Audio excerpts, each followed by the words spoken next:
What's up, cycling junkies? It's 2020, and we're back with Pack Chatter, and in this case, we're back with Growlers with Willo. We've had a little time off from this series, but we're looking to do a little bit more with that.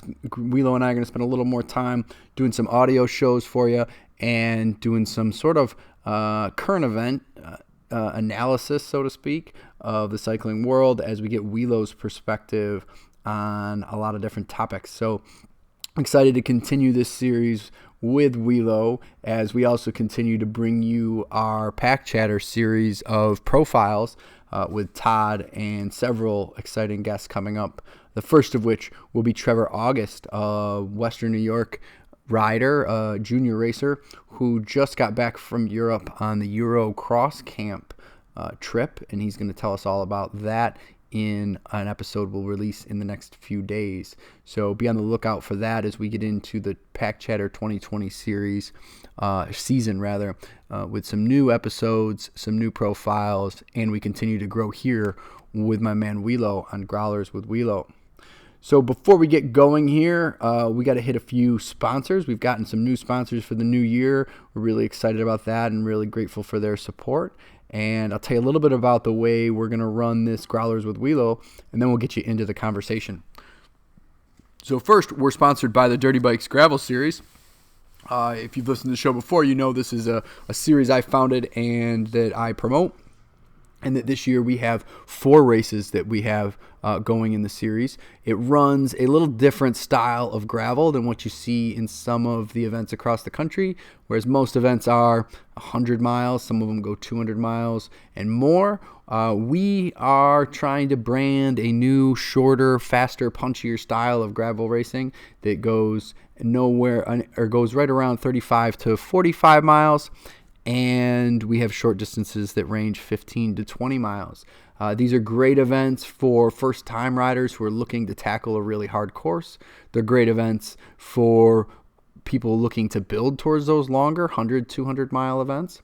And they're great events if you're like me and you just like shorter races and you don't want to race 100 or 200 miles. So if you're a traditional roadie or cross racer and you're looking for a mountain bike racer and you're looking for a new challenge and something that's a little more racy and still has some great scenery, has some great head-to-head battles that you can get into with whatever group you fall in with, and isn't going to take you all day and isn't going to require you to train for months and months and months all to lead up to one big event, come check out our Dirty Bikes Gravel Series.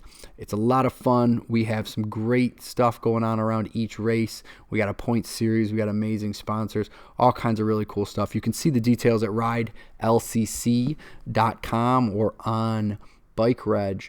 One of the big things that we want to announce here and that Willo and I talk a little bit about is the fact that Growler has generously donated 2 gravel bikes for us to give away. Not 1, but 2. So we're going to give 1 to a female rider and 1 to a male rider.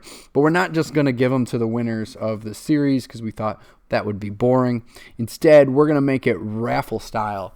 And you can get in the raffle multiple times to increase your chances to win. But the best way to get in the raffle to start is to enter the full series. So go to bikereg.com and you can enter the full Dirty Bikes Gravel Series. And everyone who enters on that page will be entered into the drawing. It doesn't matter what distance you do, what field you're in. Every single participant gets entered at least once through that page. You do have to be present at the final race of the series on June 20th. Getting Happy in the Valley in order to win. Only people present can win the drawing. And then we'll open it up in other ways to get your name into the drawing. Additionally, some of it through our Strava group. So if you're on Strava, find Dirty Bikes and join the club there. And we'll also do some stuff through our Instagram and Facebook accounts. So get on there and you can win a brand new gravel bike from our awesome partners at Growler as part of the Dirty Bikes Gravel Series, which is presented by Van Bortel Ford. All right, we also today are sponsored by, once again, Nut Butter. If you know me or you've been to any of my events or you know my team, you know once again Nut Butter has been a huge, huge supporter of cycling in Western New York for many, many, many, many years. I believe this is the 9th year that they've sponsored our race team, and they've sponsored many events. They also sponsor many local running, triathlon events, and they are one of the best companies literally in the world when it comes to organic butters. So check them out online. Follow them on Facebook and Instagram, and make sure you're getting all your healthy, organic nut butter products from, once again, because they love to support endurance athletes. We're also sponsored by Legacy Bikes. That's Legacy with an I, Legaci, bikes.com. At Legacy Bikes, you can get your kid going on all various different balance bike options. Spring's coming. The kids are going to want to get outside, so no time better than to get them hooked up with a balance bike through my man Todd at Legacy Bikes. We're also sponsored by NYSBRA, the New York State Bicycle Racing Association. They're responsible for all the behind-the-scenes works that goes into racing, calendars, upgrades up until March, I guess, when USA Cycling takes them over, but that's a different topic. And they do so much to keep racing alive and a lot of the hard stuff. So show them some love, follow them on Facebook, and check out their website at nysbra.com. All right, that's a lot. Sorry, I'm going to take a swig of my coffee there. So as we get rocking into this episode, we're going to grow our Growlers with Willo to be an audio show where Willo and I talk about any one of the various topics going on with cycling. In this particular episode, we get a breakdown of his newly released gravel bike, which I am super stoked on. I can't wait to get on one. As I said, he's going to give away 2 for the gravel series, and I think you're going to see some racers there racing it for sure. So you get a bunch of details on what went into Growler making that transition from being a phenomenal grassroots fat bike company that's growing and growing and growing to jumping in and getting their hand into the gravel scene. And you can check out those bikes. Willo's also a police officer, so he's got some interesting perspectives on some of the issues with cars and riders being on the road and some of those legal issues. So we decided to jump into those a bit this time around and talk about some of those issues with him. So if you have anything else that you'd like to hear from us on Growlers with Willo, hit me up at ridelcc@gmail.com or direct message me through Facebook or Instagram and give us something that you want to hear from Willo, and we will field those questions. All right, I think that covers us. We're going to segue you right into this episode.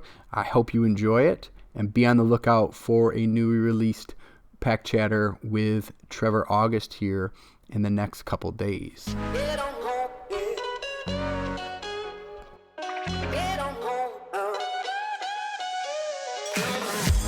You'll never go out on a training ride and dig that deep. Awesome. We won gold. They're life rides. I'm like, dude, I'm still figuring this out. Lose sight of the fact that it's whoever goes faster.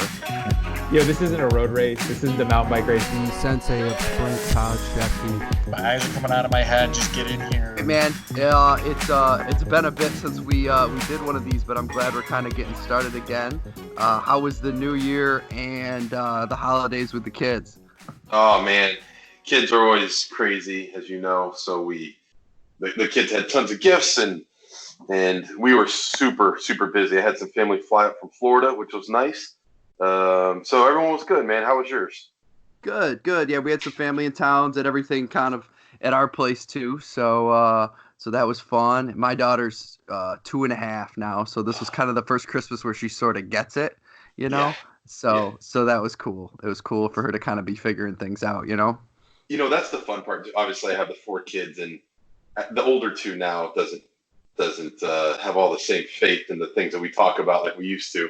But what was fun to watch them, we have a Elf on the Shelf, and they got into helping with the little ones. So when they realized that we didn't do it because we were tired or busy, they would move them around, and it was still just fun to see them get involved in all the magic of Christmas. So, and then that's our 5-year-old. She loves all that, and then our 2-year-old the same thing. It was the first time he kind of understood gifts. Yeah. And out of all the things we bought him, he was like absolutely loving this little set of horses, like these little. That was it. that everything else didn't matter. He got these little horses, and you couldn't have bothered him for the next 3 days. That was it. But it was good, and everything was fun. Everything was fun. Sweet, man. That's cool. Very cool. So we got big stuff happening with Growler. You guys have been absolutely slammed lately from what you've been telling me. And of course, we got a lot of winter riding going on, but a huge announcement here in your gravel bike, and you're rolling that out. You kind of announced it a little bit before the holidays, I think. So like let's dive into that. Like what do we got here with your first non-fat bike? Yeah, so we are launching the brand new American Session IPA. It's going to be a gravel bike, will be the first variant of this. There'll also be a cyclocross bike coming right behind it with the road variant of the same bike coming out as well. We're really excited about this because it brings us away from the fat world, even away from the plus world, because we have the American Pale Ale as a plus bike. And this kind of gets into like a new animal for us in general, but it still keeps it dirt, still keeps it with the bike packing and the gravel riding, things that you still do on fat bikes, but it gives us into a new world. So we came out with the new Session. We call it the American Session IPA. This frame is actually manufactured in West Palm Beach in our 60,000 square foot facility down there. And so this is an American made frame. And what is kind of really exciting about it, although that it is a jump into a new genre and it's American made, the price point is what we really wanted to focus on this bike. So being American made is supposed to be more expensive, and it's not. So these will be rivaling the big three in the price point range. It'll rival all their specs, but it's American made. Nice. So yeah. are there other, I know there's, if we're talking about steel frames, that's a little different because there's all kinds of people kind of making their own steel frames. But as far as aluminum frames and carbon frames, are there other brands on the market that could say that they're American made, or are you kind of the only one right now, or one of the only ones? Beyond going to some of the smaller builders, there are some titanium manufacturers out there that do those. There's some pure carbon, but I don't know if the carbon ones are even American made. I know there's a couple other brands out there that do titanium or steel, but we're one of the only ones that do aluminum. And what we did is we took a good mixture between the 7005 aluminum and we mixed that with sets of carbon or different parts of carbon. We have NV is going to be our carbon fork, which is one of the best gravel forks on the market. And then we mix that with between NV, you can have NV cockpits and carbon, and a mixture of, or you can run FSA cockpits. And what's kind of important about that is aluminum frames, in particular the 7005, is an incredibly durable material. It's actually 60% longer fatigue life than you get out of a 6061 aluminum frame. So all the other manufacturers, the big three, their gravel bikes are going to be made out of aluminum or carbon, but the aluminum variants are 6061. And so what you'll be able to get out of this bike is you get longer life out of this frame. But with that, you also get a little bit different ride. So one of the things we did is we mixed it with carbon in the handlebars, the stems, the seat post, and the fork. And what it does is it reduces the vibration and gives you just an incredible ride on this bike. So it's there are other competitors similar to us, but none that I know that are mass producing 7005 or even aluminum frames that are made in the U.S. here. Very cool. So let's talk about how you spec them. You got 3 ranges. You got your Type 1, Type 2, and Type 3, and your price points are really, really competitive on those. Can you talk about sort of what the specs look like as those go through those ranges? Yeah, so we kept this very simple. Now, just like all of our other bikes, there's always going to be a Brew Your Own, and that'll launch once we get through all the pre-orders that have come through already. Once the bike is in full production, we have extra stock, you'll start seeing our Brew Your Own. Brew Your Own means you can basically make the bike in whatever you want. You start with a base frame, and you add all the different types of components. But just to get us a kickoff, what we did is we started off with the Type 1, the Type 2, and the Type 3. And what those are basically designed to do is match up with the big 3 brands at a price point and a spec level that equals theirs or makes it better. So if we're just looking at like the base model, you're going to get and we designed everything as a 1x system, but it can also be set up as a 2x. And that'll be inside your Brew Your Own.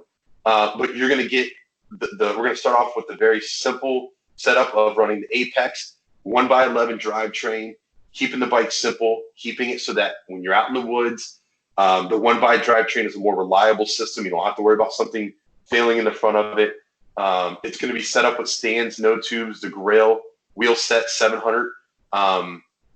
So you can run that. It's going to have WBT 50 centimeter tires. You're going to have everything set up tubeless. And then inside of that, you'll get, mechanical brakes, and you can even add in stuff like carbon wheels or some of the different options. But the base model, right on par with all the other brands, and that starts at $16.99 for an American-made gravel bike. Yeah, that's a great price. Absolutely, and a great setup. How about the next one? What are we looking at with the next step up? Yeah, so this kind of goes into just, going to the next level. Once again, this matches up exactly with the big three, but we're going to move up from the Apex and go to the Rival. It's still a 1x11 system, and then it kind of just goes into all the same stuff that you were going to have before, running the same tubeless setup on the Grails, which is just an awesome wheel set, except for you're going to run into now hydraulic Rival brakes on this bike, where before you had mechanical. And then when you jump into the Type 3, which is our kind of big boy of this one, to kind of put it the best, you'll get like the SRAM Force drivetrain, 1x11 once again, but it's going to come with the E-Tap axis rear, Nice. Which then makes everything wireless. You lose a little bit of weight. You get awesome functionality. And then once again, it still has all the same other capabilities, but you're going to get NV carbon cockpit within this bike as well, where before you're running the FSA cockpit. So this one's really going to jump up the level of what we're playing at, and it's going to make it just an incredible ride. Yeah, very cool. Yeah, you got to go with the MV wheels on that one, right? I know you don't have to, but you really should, right? Look, if you're playing in this level and it actually holds true for almost every bike that's out there. If you're really going to start playing in these levels, especially getting into the $3,000 mark, adding a set of NV carbon rims, let me tell you, the bike is just a monster. It will take you wherever you want to go, and the responsiveness of that wheel set is just incredible. So yeah, go NV. Yeah, very cool. So with the geometry of the frame, like how sort of slack is that? I know there's a lot of variations in the gravel bikes on whether it's maybe more of a cross sort of racier setup versus maybe more of a slacker, I want to ride, or maybe some more challenging sort of single track almost on it once in a while. Like I could jump in and out of different more technical stuff. So where did you guys fall in terms of how you set that up as you were looking at going to your first gravel bike? Yeah, so we wanted this bike to be a bike that's more comfortable, with more control. Because if you're looking at gravel, you're looking at a slightly longer bike than a cyclocross bike. Mm-hmm. Cyclocross bike gives you something a little bit more racy, which is the next geometry. You'll see that. So everything's a little bit more slacked out than what you'd see on maybe a hybrid of this variant, where it's a cyclocross / gravel bike. This one is going to be a true gravel bike, a little bit more slack, and it does depend a little bit on the sizing of the bike. We're starting at a 70.8 degree head tube, and we go all the way to 72.3 when you get into the 61 sizing on this frame. So we designed it so that it's a more comfortable, long, graveled out ride. Where if we wanted something a little bit more racy, that's where you jump into more of like a CX bike. One of the other interesting parts about this bike is we're getting a lot of requests for a flat bar instead of drop bars, and that's an option you can get as well, depending on what the purpose is. Right. So yeah, that's kind of the layout that we have for it. And once again, we want this to be a bike that you can go take out for a full day ride, or go hit a 40, 50 miler on gravel and, just enjoy the ride instead of worrying about, oh, look, we have some technical riding about to happen. Can my bike handle it? This one can. Yeah, that's the beauty of a good gravel ride, is you could hit different terrain throughout the whole, throughout the ride, and not worry about, not having enough bike. And I think that's really where the market seems to go. It seems like a wise investment to kind of, especially for your first one, to start there. But I think that's what a lot of people seem to be looking for. One of the interesting things is when the guys started testing it, when they took it out, that was literally the line the guy said is, what I loved is I could crush it in the woods and then fly down the road. So it kind of gave them like the confidence to run both ways. And that's actually what hit him the most. He's like, that was sweet. Yeah. A good combination. So Yeah, that's it. I mean, that's what it's about. Like, that's the best kind of riding is when you could go out and you could ride a little pavement and a little dirt road and a little trail, double track sort of stuff, and then even jump on a little single track here and there, and kind of get a little bit of everything. Yeah. Yeah, with some confidence, and that's what this bike delivers. So that's why we really focused on just the one gravel first. We want to nail it, which we believe we did. And once this is solid in its place, the CX bikes comes next. So that'll be our next adventure. Very cool. Yeah, I'm interested to hear how the CX bike's going to look too. But as far as making that transition from the fat bikes to gravel, what were some of the things that you had to look at when you're looking at sort of the difference in the markets? I would assume, and maybe I'm wrong, but I would assume that the gravel market's maybe a little bit more competitive, even though it's maybe a little more open as far as riders being interested in it, or more riders want to be on a gravel bike maybe than on a fat bike in terms of what the interest is right now.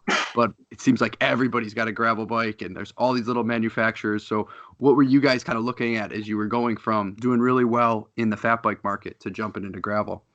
So the first thing that we looked at is, why does everybody want gravel? And to me, it reminds me of a lot of reasons why people like fat bikes. The reason why people like fat bikes is that they can do everything. Right. So if you wanted to go jump on this gravel bike and just go ride with your friends on the road, it's possible, and it works perfect. If you wanted to go run your fatty through some woods, you could technically do that. Same thing goes to a gravel bike. You want to go drop it in the woods real quick, you absolutely can, and it's gonna ride like a champ. Or if you just want to go do a day packing, it's the ultimate bike, and it kind of goes along with the same thing with fat bike. So what we wanted to really kind of dive into was, why are people jumping on this the gravel bike trend over having a cyclocross or even a road bike? And that's what we got answered the most often is, I just want a bike that can do everything.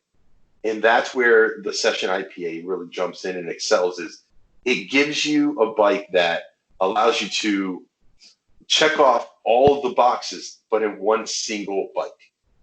And that's the biggest part. So that's what we focused on when we designed it, and that's the geometries that we were looking at. So when we went searching for what was out there, there's quite a bit of great bikes that are out there in that gravel world. So, we dug into all the reviews and seen how people were applying this style of bike, this discipline of bike, and that's what we focused on. And then once again, it all comes down to testing and riding. So once we developed it, and we didn't just do this by ourselves too. So we teamed up with 2 other partners that we do with a lot of our prototyping, and they happen to be really big into gravel. So we didn't just make this up. We went to some of the experts in the business and we said, what is out there? What is needed?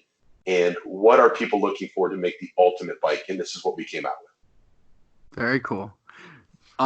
So when you started doing that research and you starting to get that bike ready, what is it now that you have to do to kind of get it out there with this sort of all of the other bikes in terms of competition, like in terms of getting your brand out there and going, hey, we're good at fat bikes, but we got this great gravel bike too. Is that a little different approach than the way you rolled out your fat bikes? Yeah. So this is a fun conversation. So we have a new ops manager at Growler. His name's Ben. Awesome dude. Absolutely love it. He's a big gravel guy. And the very first question I asked him, I was like, hey, do they have demo days for road bikes and cyclocross bikes and gravel bikes? And because that's how we promote Growler, we get on the forums, we talk about them, but we get people out riding. Mm-hmm. And he goes, no. I go, well, how do we do this? So, for us, there's a bunch of different ways that we can promote. So you got to think a little bit outside the box. The first one is we're obviously sponsoring the gravel series, which is we're excited about because Andrew, one of our racers, Andrew Gracie, he's going to be getting his very first one decked out. It's a little bit higher end than even the Type 3 Axis variant. So we're going to kind of deck him out with a set of NV and just drop the bike, and you're going to see him. He was already smoking people on fat bikes. Yeah. I'm kind of excited to see how dangerous he's going to be on this gravel bike. Oh, But I did not know that. That's a good hot take right now. I did oh not know man, he's going to be racing open. That'll be very cool. Yeah, he's always done very well in the gravel, or in the yes, fat bikes rather. in the fat bike. It's funny because last year somebody came up to me at the end of one of the races that you guys had. He's like, I don't know what he was racing on because they knew they were a growler racer. He goes, but he was smoking me up the hill on his fatty, and I couldn't keep up with him on my road bike, or on their cyclocross bike. And I'm like, he was riding a nitro stout. So Right. I'm incredibly intrigued to see what he can do on this gravel bike. And one of the things we've talked about is how to make this bike as successful as we possibly can, in particular when we get into the racing series, because that's a different level. Not only do the athletes have to be better, but the bikes have to be better. And we quickly determined that there wasn't really much to change on it, except for let's throw some carbon rims on this bad boy. Let's drop an Axis drivetrain and let's have at it. Yeah. So, but when it comes to marketing and things of that nature, that's the hardest part. And the first thing we're going to do is we're going to start promoting it through the race series. And then what we're going to do is promote with some adventure, adventure, what's the right wording for it? Like days. So we're going to schedule out a couple times where we say, hey, we have a group of demo bikes. If you guys have your gravel bikes, bring them out. And we're going to go do some adventuring. And it might be like all day events where we all take off supported by a truck or something of that nature. And we can go out, ride half the day, have lunch, ride the rest of the day, drop 100 miles on a gravel bike and really experience what these things can do. Yeah, that sounds awesome. Yeah, that sounds really cool. So that's the plan. Beyond that, getting out to the shows. Like this past year, we went to the Philly Bike Show as the only fat bike company. So everyone else had gravel and road. So this year coming up, when we go back out to that, or maybe even the Dirt Rag, unfortunately, NimbaFest is dead this year, but there's a couple other events we're going to join, but we're going to be bringing a full lineup of these bikes so that people can actually get a chance to throw a leg over the top and really see what they're made of.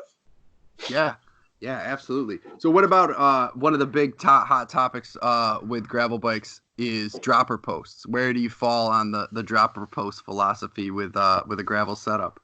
So here's the best thing that I've learned about any bike in the world.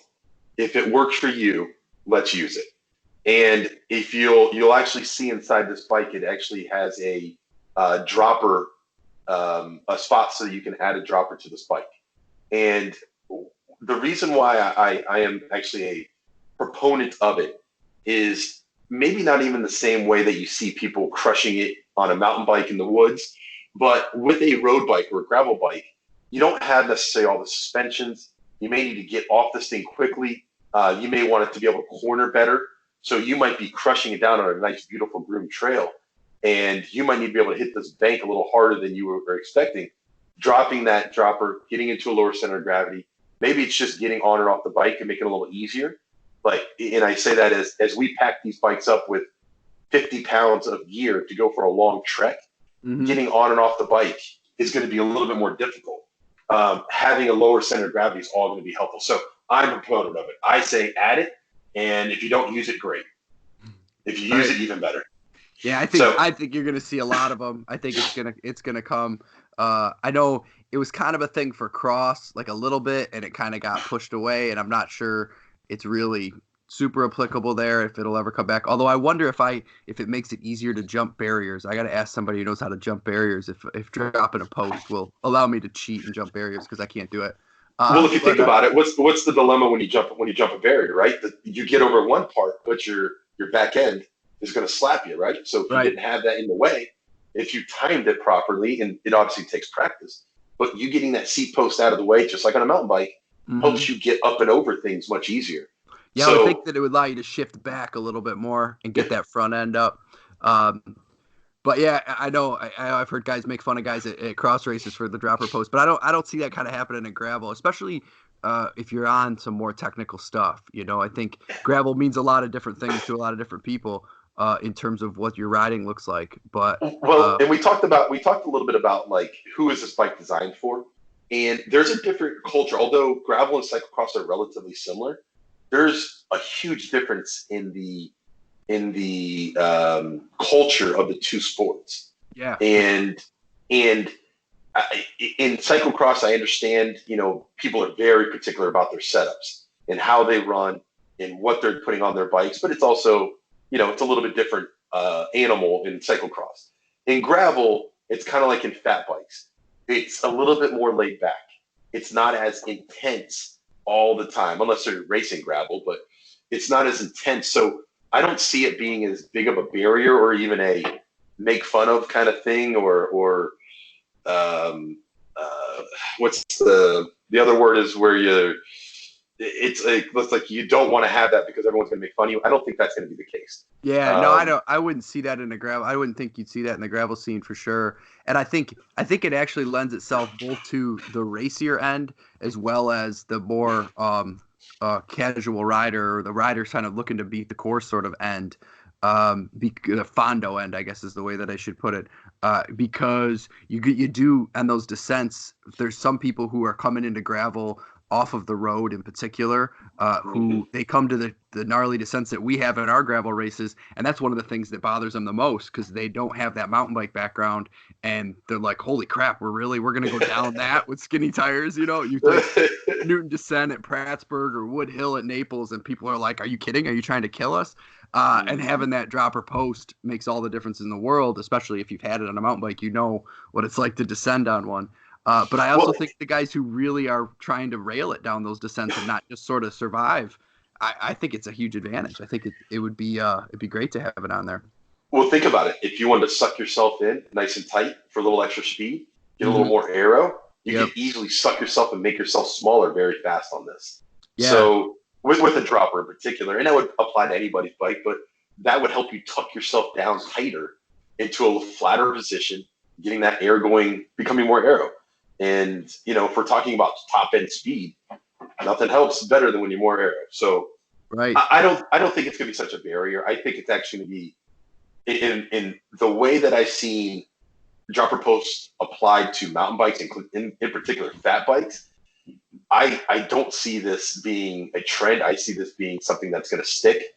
Having dropper posts in that world is going to be huge, as long as people start doing it, which is in our bikes. That is one of the things that people talked about.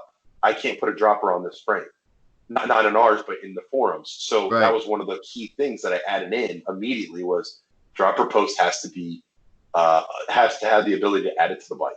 So for me, I believe it's there. Do you have a model that you would recommend for your frame? So I'm a huge fan of FSA's dropper post. They have this thing called a Flowtron, and I use it for all of our mountain bikes. And I just had a long conversation, an hour conversation about dropper posts with a client today. And I like it because there's differences inside of dropper posts. And one of the things that I noticed, and especially when you're going high elevations to low elevations, or you're flying your bike all around the country, or the way you store your bike can be an issue. I am not a fan of purely hydraulic droppers. I find that anybody who has them tends to have to service them more often, a lot more bleeding of the hydraulic lines. So one of the things that we've tested pretty much every dropper post that I could possibly find. And one of the things I love about the FSA dropper post is that at the post it's hydraulic, but everywhere else along it is mechanical. So you're going to mechanically actuate it, and then the post is going to be hydraulic. What I love about this combo is actually a couple different things. The first one, we're talking a gravel bike, a bike that you are going to take out, and you may not be close to home. You may be 50, 60 miles out. You may be camping for the night. What happens if you have a failure in your hydraulic dropper? And this actually happened to me when I went to Park City in Utah. We went downhill and we rented these beautiful bikes. I won't mention the name because one of them failed, but the dropper post failed. A brand new bike, never been ridden before. Hydraulic line failed at the top of the mountain. We couldn't get the seat post back up. That was it. So now I had to downhill this whole thing all the way back into Park City because the dropper post couldn't go back up. Now, if we have a failure when you have one that has a mechanical line, you can literally pull the post out of the seat, pull the cable at wherever point you are. It'll pop your seat up, and you can at least get home. Right. So it's one of those things that it comes to functionality. How can we maintenance in an emergency? Cable actuated with hydraulics at the pump itself is awesome. FSA has a really good one. We actually this year for the first time, they're so good without any failures that we added it to our full line of demo bikes. So every one of our demo bikes will have dropper post on them. Very cool. Yes. So FSA Flowtron, #1 in my book. I think it's the best dropper out there right now. Very nice, man. Yeah, I think that's gonna, I think that's gonna blow up in the gravel. I think that's gonna be the next sort of wave. Is everybody's gonna have them. I think Absolutely. people are a little shy on them at first, but I think that's gonna come around for sure. I think people start doing them on the road, to be honest, at some point, but maybe not. Of course. But you know what? The other part too is what is the concern when you talk about gravel, road, and cyclocross? It's always about weight. Right. So in the fat world, everyone can knock it off as, hey, I have a fat bike. It's not going to be light. But we have a fat bike that we just produced. It actually shipped out tomorrow, and the bike is 22.5 pounds fully fat. And the customer wanted the lightest thing in the world. So when you're talking about a gravel bike, we're not talking about that much lighter than this crazy, $8,000 fatty that we designed for this client. So when we're looking at this, there's a difference. And I always talk about clients in the fat bike world, but it applies to all of it. There's a difference between weight and functionality. Mm-hmm. And sometimes people are so concerned about losing a gram of weight, where if they just looked at how much more functional the bike becomes, that the weight never mattered in the first place. Right. So, and I'll give you a prime example. Half our clients are never going to be elite racers. Right. It just won't happen because it's a guy like me who's 210 pounds. Well, if I stop eating 5 guys, I could lose 1 pound. That is the weight of my dropper. So that's kind of the theory. And I bring that up a lot with clients because when the reality is if you add a dropper, the concern is that it's adding all this weight to the bike. It's going to add 1.5 pounds. Really? In maybe in the elite levels that might matter, but for the average rider, for the above average racer, a dropper post, the functionality of it will overshadow the weight penalty that we get. So it's well worth it, and I think it's going to be a big trend. Right, and I think that's a lot of these things you're talking about are really what goes along with everything that gravel's about.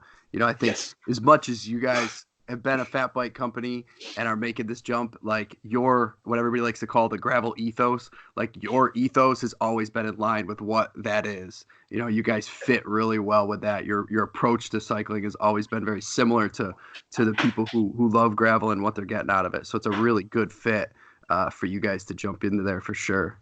I'm super excited about this. This really is one of those that it's a different realm than what we played in before. But with the experience that we have added into this thing is a ridiculously smooth riding bike, and it's going to be loved by a lot of people. That's why I'm so excited for the pre-orders that we already have in to finally hit the floors, get out to these customers, and then we can start seeing the real reviews and everyone blowing it up. And that's the part that I'm super excited about. It's an awesome setup. Yeah, I've been excited about it for a year when you told me about it the first time that you're going to do it, and when you finally started to get it rolled out and got everything in place. What's the timeline look like? Is where people are going to start getting their hands on these? It should be within the next week or two here. We should start seeing them hit actual pre-orders, and then we're going to open it back up to the Brew Your Own. So right now, what they're doing down in Florida, we got all the prototypes set up.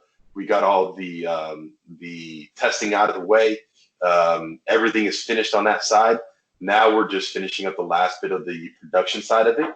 And once those bikes the frames hit our floors here in New York, they'll start getting powder coated. And see, that's kind of the other part too, is we applied all the fun stuff that we saw in the fat bike world, which is customization of the bike. Yeah. All that gets applied to these new bikes. So within a few weeks, we'll start seeing these things hit the floors. We'll start seeing all the new colors show. Start seeing the personality of the bike start appearing. And then you'll really start seeing all the reviews and everything like that appear. So it's exciting, man. It's only a few weeks away. And then full-blown production, so anybody who didn't pre-order, theirs will be available no later than, I'm assuming it's going to be the 15th of February, so sometime around there. It's great timing, man. Great to get it ready for the spring. And just, you kind of alluded to it, but for people who might not know, man, you could do custom paint with these, which is amazing. I think that's one of the coolest things you guys do. It's where it's at, Well, you know what? In a lot of times, so cycling, going back to the clientele, the type of people that we focus on, a lot of times a bike is just a person's personality. I love fat bikes. It's just something about it. Maybe it's the big burly tires that makes me feel cool, but it's also the colors that actually make me feel even better. You should see some of the designs we've made, and it all applies to the same thing. When people jump on their gravel bikes, it's a personality. Mm-hmm. It is part of them. So all the customization beyond the components, the colors, the logos, get special logos, maybe two-tone your paints, add fades. It is all something that is it's really just an expression, and that's all these things. All bikes are that. If you're a cyclocross person, usually you have a certain type of personality or mentality, and it all just flows right into it. It's awesome. So the customization, like you said, I'm excited too. Yeah, I'm really excited about that. I'm really excited to see that really evolve just locally, just because you guys are local for us, and the idea that people will be repping a local bike brand with their own sort of paint job and their own customization to it. Like whether you're talking about gravel racing or, when you guys get it across or what you're already doing in fat bike, like that's it. Like that's good for us locally. It's going to be cool. So I'm really excited to see that. What's even been more exciting about, you talk about the local stuff. So we've been noticing recently, because people can come visit our shop anytime they want. They can come to the factory. They can see how we assemble, who we are. They can actually meet us and hang out. And I have a fun story. We just had a client fly in from Long Island, literally flew in, came in, took a demo bike to Tryon Park for an hour and a half. Walks back into the shop. He's like, all right, I got 15 more minutes before my flight leaves. What do we got? What can we do? So the guy sits down and picks a custom color, gets a set of ND Carter rims for his fatty, decks out the bike, gets on his airplane, flies home, gets there, he's like, hey, thanks for the time. So it's kind of crazy. It's not even a local thing anymore. We literally having people drive in here. We had someone drive in the other day 6 hours one way to see us for the day, hung out, stayed the night, had dinner with his wife at the brew house, the Genesee Brew House, went home the next morning. That was very it. Nice. That's it. And it's this local thing is awesome, but it's actually blown up way beyond that. So it's kind of fun. I'm excited. And if anybody ever wants to come and visit, they're always welcome to. Yeah, no, that's for sure. And having that come in to here and like making Rochester and Western New York an even better bike place, like that's what it's all about, is getting people from other areas coming in and going, hey, they got cool places to ride, they got cool events, they got a bike brand that does cool bikes. Like that's definitely what we want to start to build. So that's very absolutely cool. Absolutely.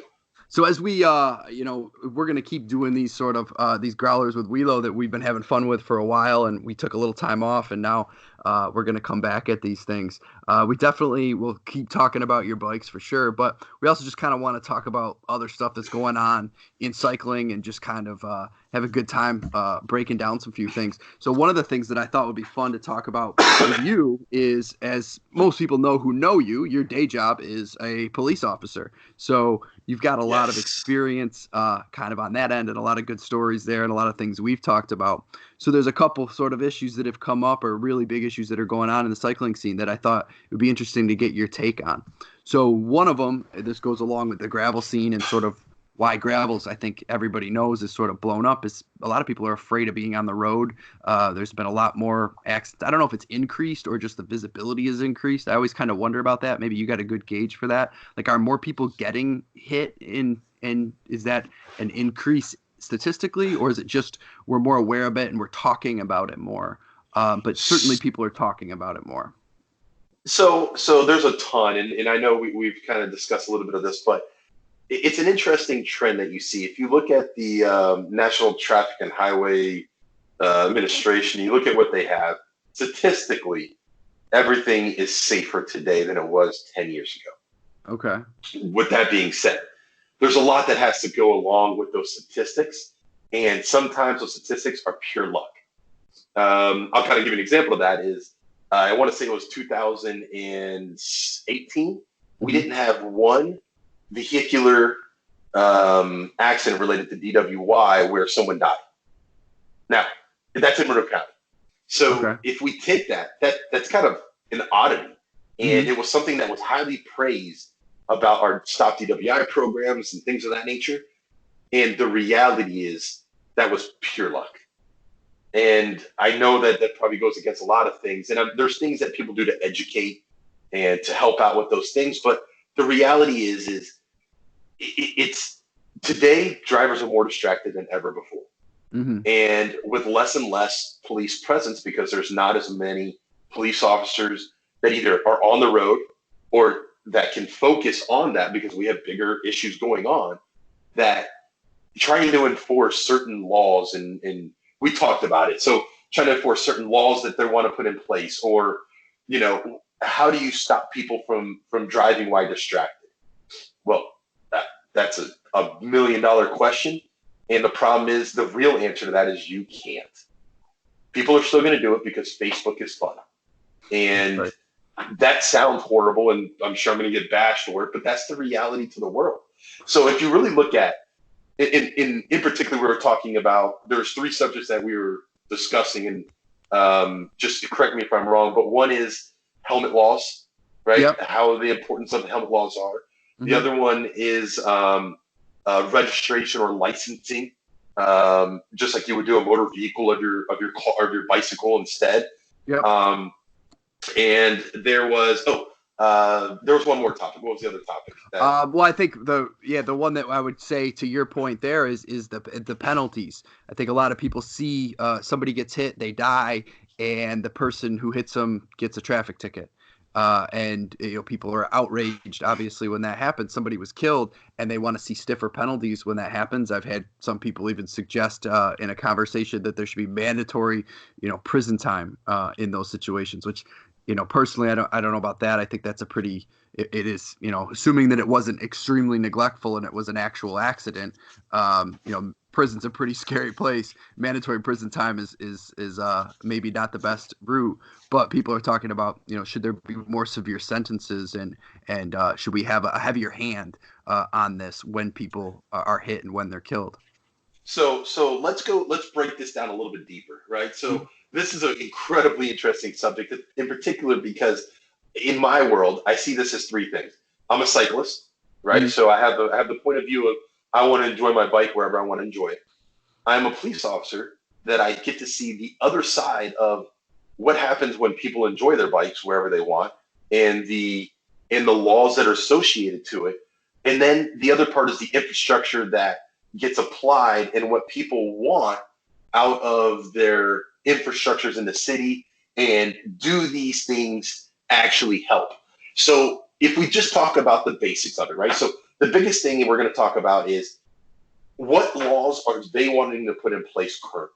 So our government is you like them or not, doesn't really matter, but we vote people in, and they create laws based on what we ask them to do. Or maybe we didn't ask them to do it, but they're going to do it anyways. Right. So the laws that we're talking about right now are, the big ones is helmet laws for bicyclists. Mm-hmm.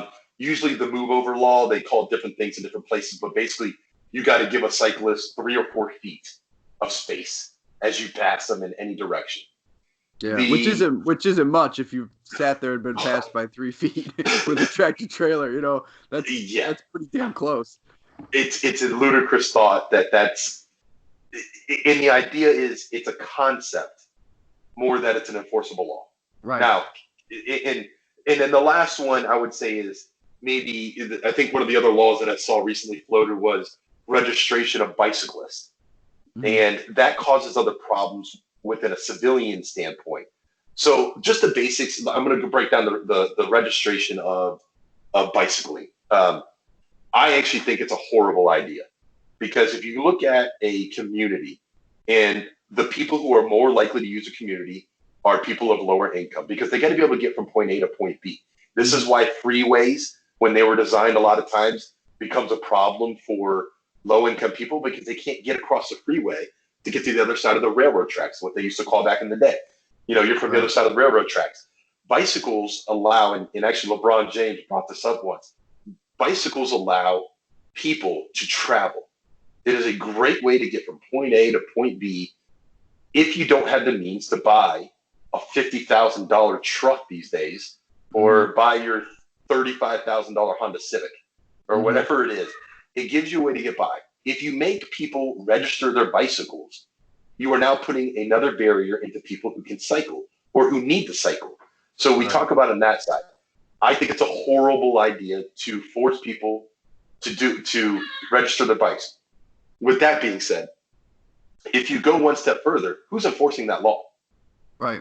If you think the police, in a big, giant scheme of things, has enough time to enforce that when we have gun violence, drug violence, domestic violence, drug driving, it's not to pity that law, but that is not the top priority of the average police department in particular when you have other major things going on that are so important to stop. It's not a good use of your time, and it creates unnecessary conflicts between you and citizens. That what's the point of that? Like, why you have enough conflict that you have to deal with in your life that adding another one doesn't really seem to be really beneficial. And I would say I would take all of that same logic and apply it to helmet laws, which is a thing I was posted online about the other day and had a few conversations where people really got upset about it.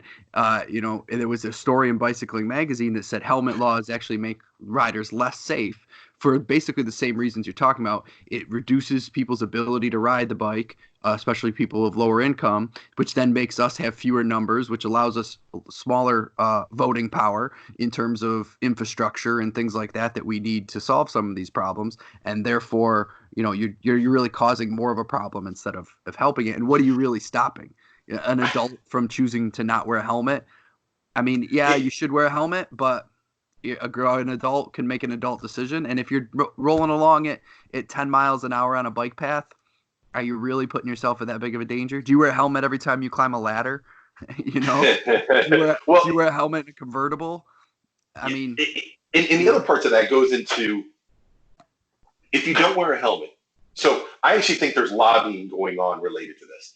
And in my personal opinion on this, the ones who are pushing for helmet laws are those who need to sell helmets or those who need to ensure that, or to ensure a system, a part. So first one, if I was a helmet manufacturer, I would be lobbying like crazy to say, hey, everyone in the world needs a helmet.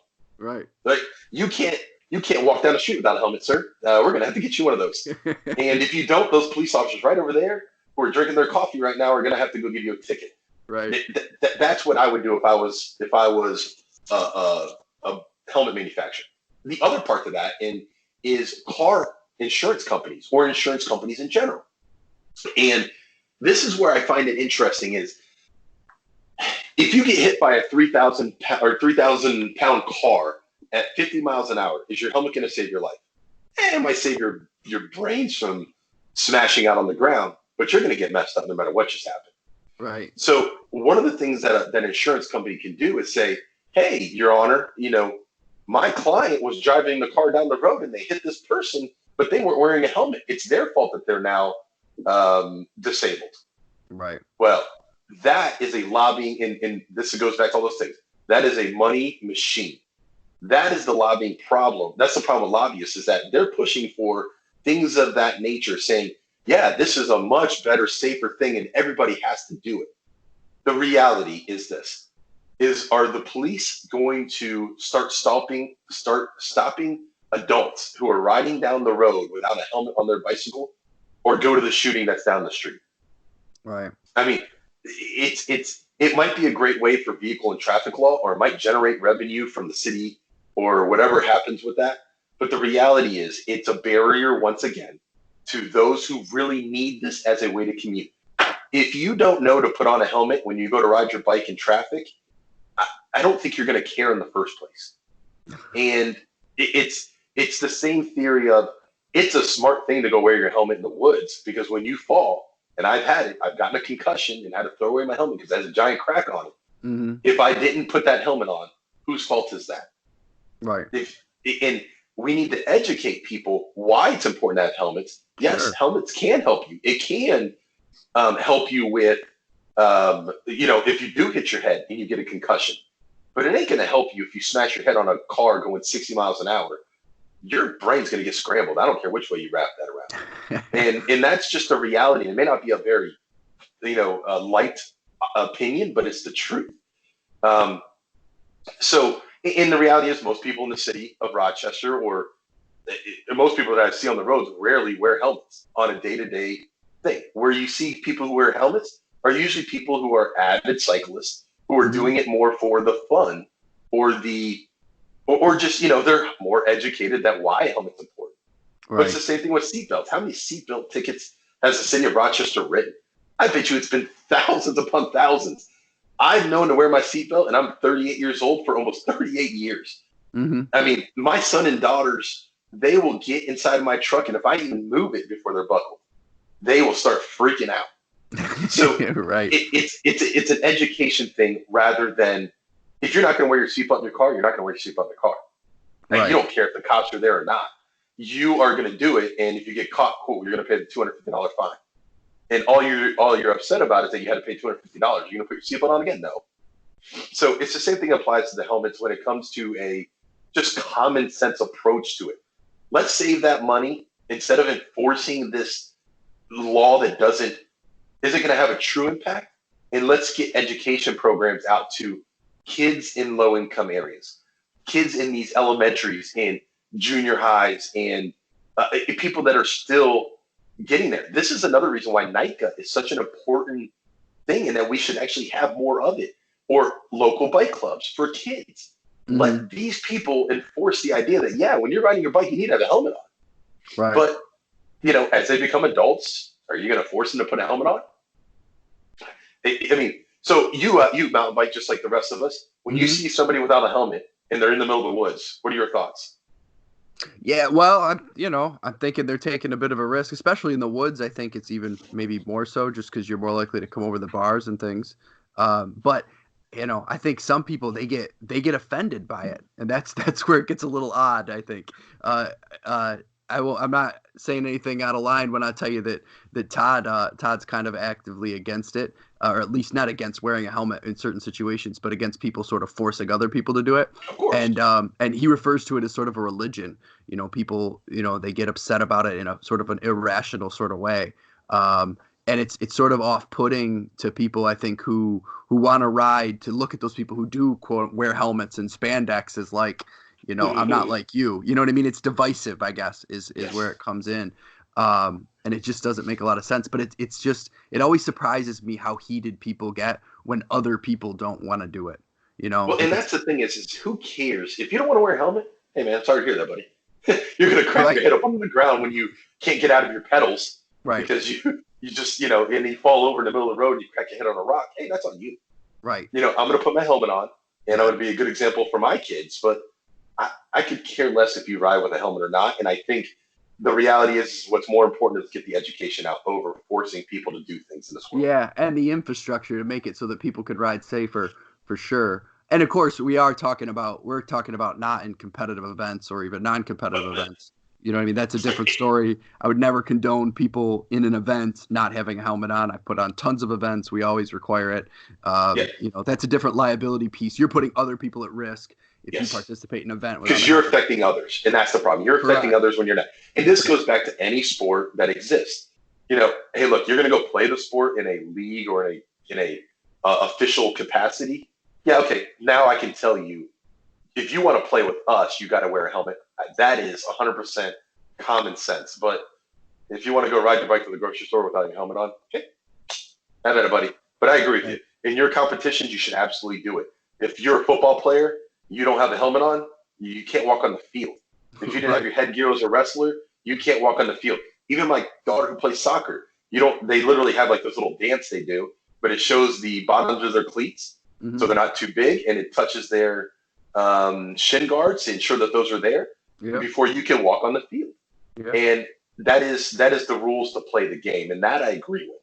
If I'm going to go play soccer in the field or even tackle football, which I've done plenty of times as a kid, and I didn't, obviously we don't have football pads, but we tackle each other. Sure. Okay.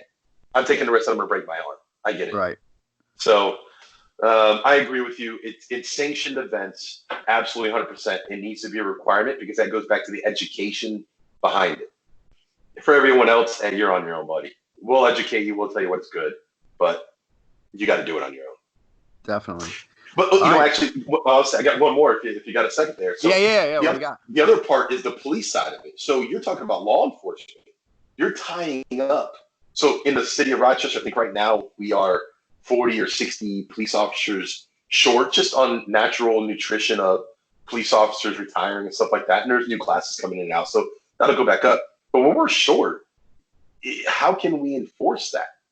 You're asking a ton of law enforcement to step in to force people to do something that doesn't need to be forced. And when we talk about what a government's job is supposed to be is not to put burden on the people, but to give it infrastructure. That's the government's job. Give us roads. So one of the other things that you're seeing in the city of Rochester is they're spending a lot of money on giving us better bike lanes, giving us more designated things. Now, I don't personally believe that those are a whole ton better because someone still has to abide by the law and get off their cell phone before they run you over. Right. So it kind of goes back into that other part is there better ways to get from point A to point B? And Park City, Utah was awesome. When I went to Park City, Utah, I literally rode from our apartment, or the place we were staying, to a bus, which then the bus took us up to the top. But when I came back home, we didn't take a bus. I literally went downhill, took my last ride all the way from the top.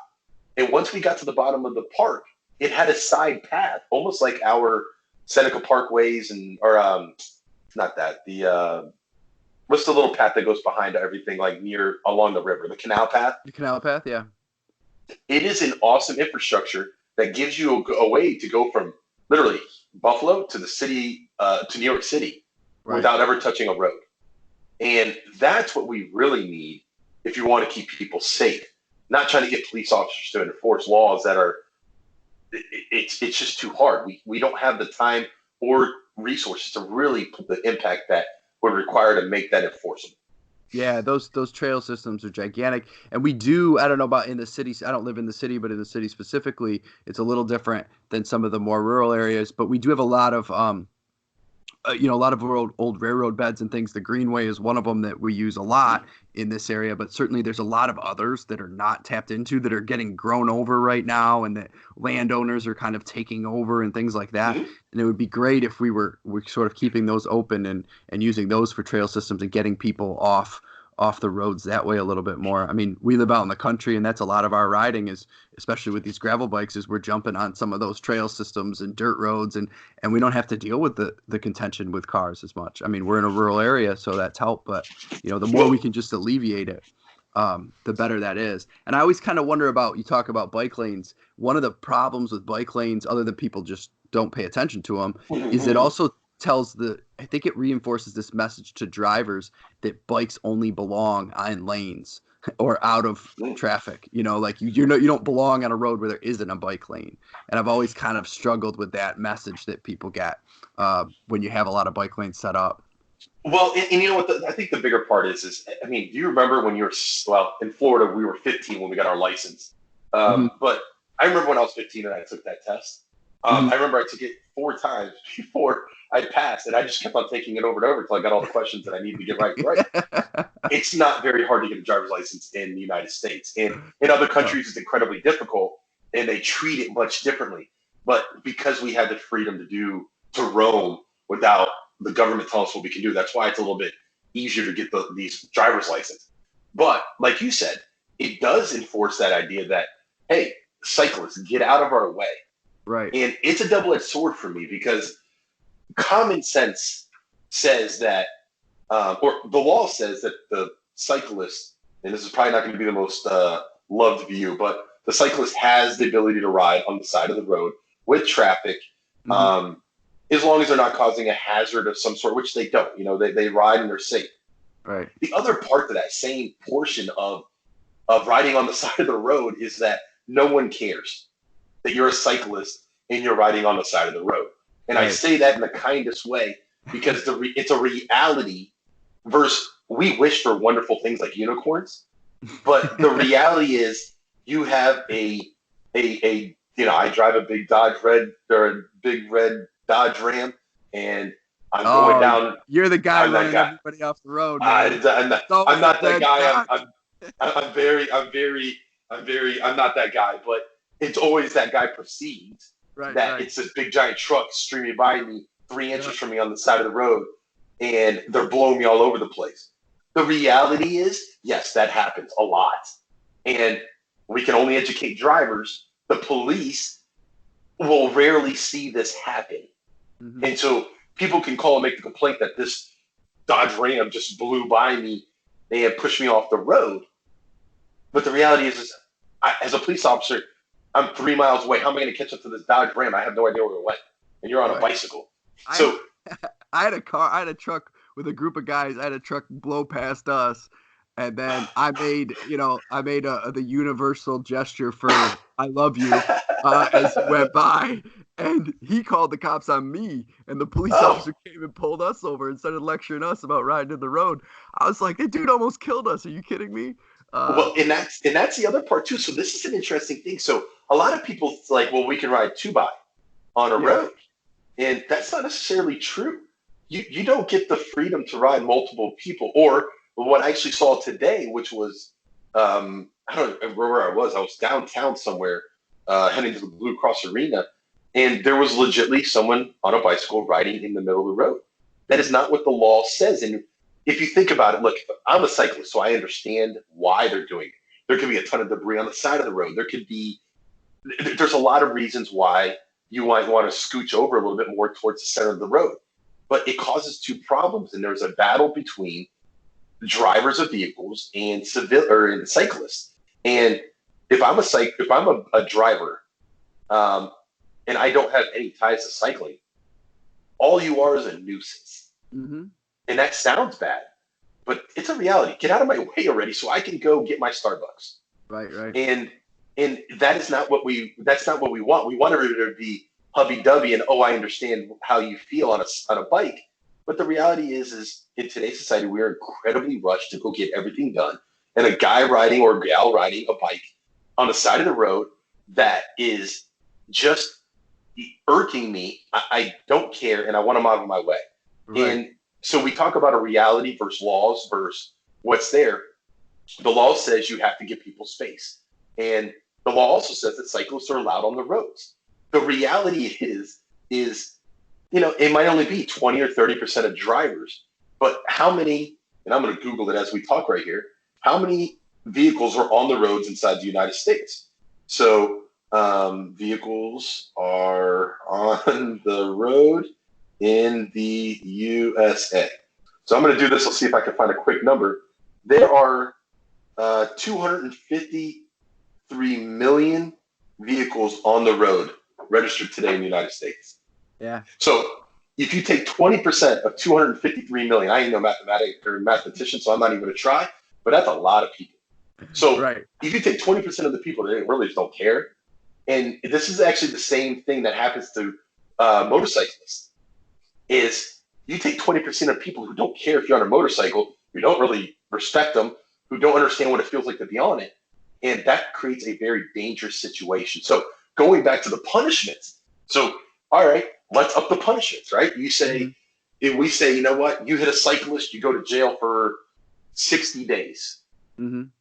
The question then becomes, in a legal standpoint, is does the punishment match the crime? And there is a lot of case law that relates to a lot of this. And I'm no attorney, so I won't get into case law in particular, but it's an accident. You got to remember the terms of an accident is that there's nothing intentional.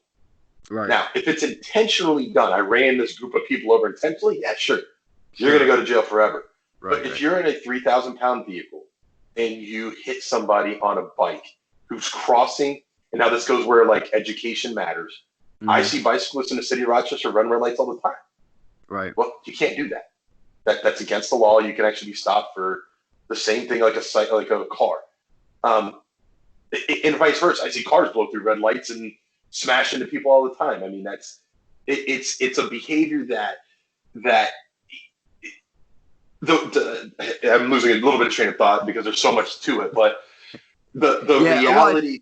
I think when you go to the mandatory sentencing, mandatory prison sentence, it gets to be scary because even if let's say it's the driver's fault, okay, the driver runs a red light and hits somebody. Cyclist is doing everything they should do, and that cyclist gets really hurt or killed, right?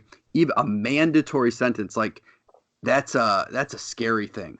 People going to prison, that changes your entire life, and I understand it changes the life of the person who's hit as well, but that person chose to get on the road in a less safe vehicle than if they would have been in a car and had been hit and had lived, right? And not been injured seriously. So imagine if that's say your wife, right? You have kids, your wife's not paying attention, she runs a light when she shouldn't, she made a mistake, right? She has to go to prison for a year, 60 days, right? What does that do to your family? Is that really the punishment that fits the crime in the sense that it was truly an accident and not a malicious act, right? And that's where it gets scary, right? Yeah, and this goes back to that common sense aspect of laws. And I'll kind of go one more. As a police officer, they just enforced a new prison reform. Prison reform. Mm-hmm. Not prison reform. Bail reform? Bail reform, thank you. Yeah, bail reform. So pretty much, I could, if I had a gun, go to someone's house, point the gun at them, and rob them, and I could technically, or just point a gun at them. Let's make it a little simpler than that. Have a gun point at you in the middle of a street, a real gun. Mm-hmm. Get caught by the police, and I am not taking that person to jail. Now, and this is part of the bail reform. The jails are overwhelmed. We can't put everybody in jail anymore. I get the theory of it. But even if you hit somebody in a car and you ran them off the road and they got seriously injured, I'm writing you an appearance ticket and sending you on your way again.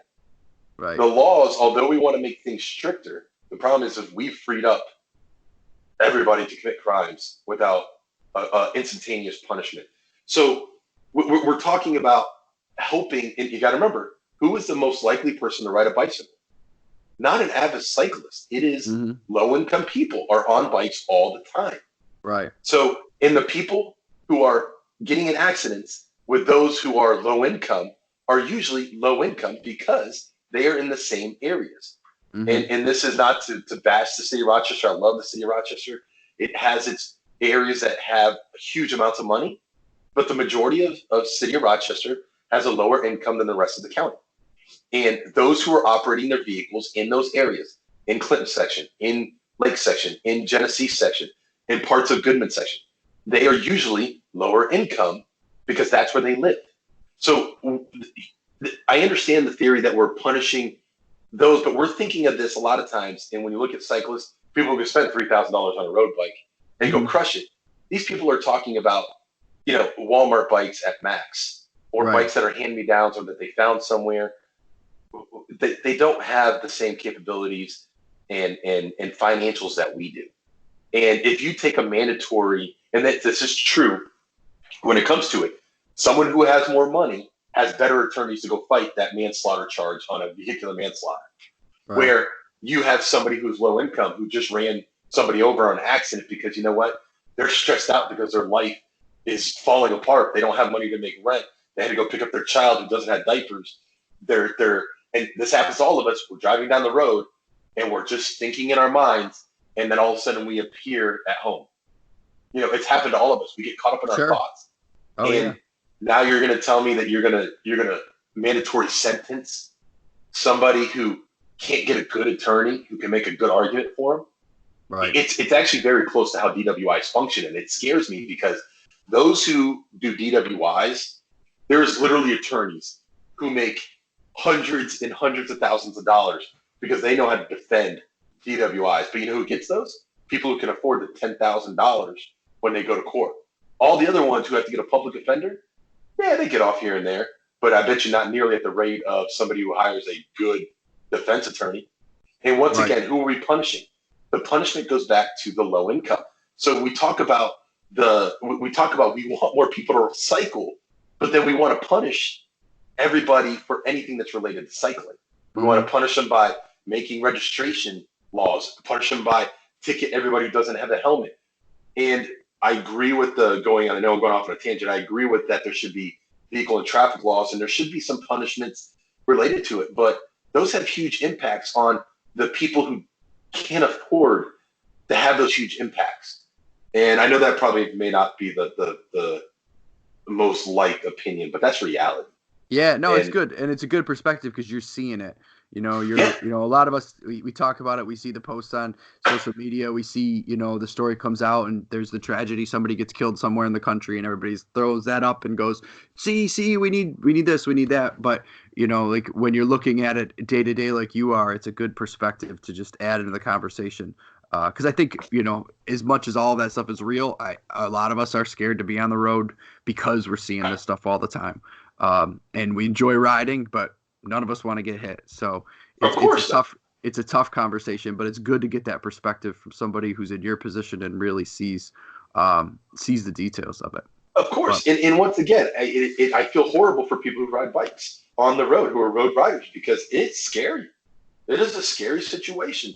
How do we make it safer is the real question needs to come down to is how do we make it safer without creating useless laws and other things? How do we, I think bike ways, which is ways to get around the city that never touch a road.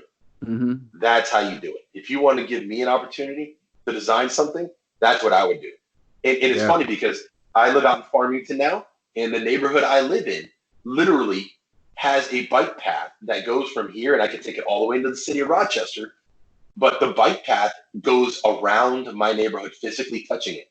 So my kids, if they want to get on it and ride their bike to Victor to go get ice cream at Papa Jack's, all they have to do is go quarter of a mile to the trail, and now they have gravel road or paved road in certain areas, and it takes them, literally, it gives them freedom.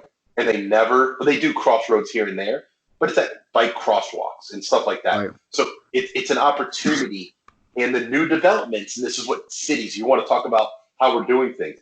If cities, when they start new developments, create this as an infrastructure, that would greatly reduce the issues that we see, because it still allows us to travel 100 miles, but do it safely outside of the realm of being in the way of bikes.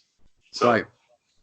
Yeah, yes. I'm with you, man. I'm with you. All right. We're over an hour. This has been awesome. I think that's going to be the trend with these. So yes, I'm looking forward to keep doing these with you. Yeah, buddy. You know, I like the legal stuff. Maybe we'll start our own legal podcast.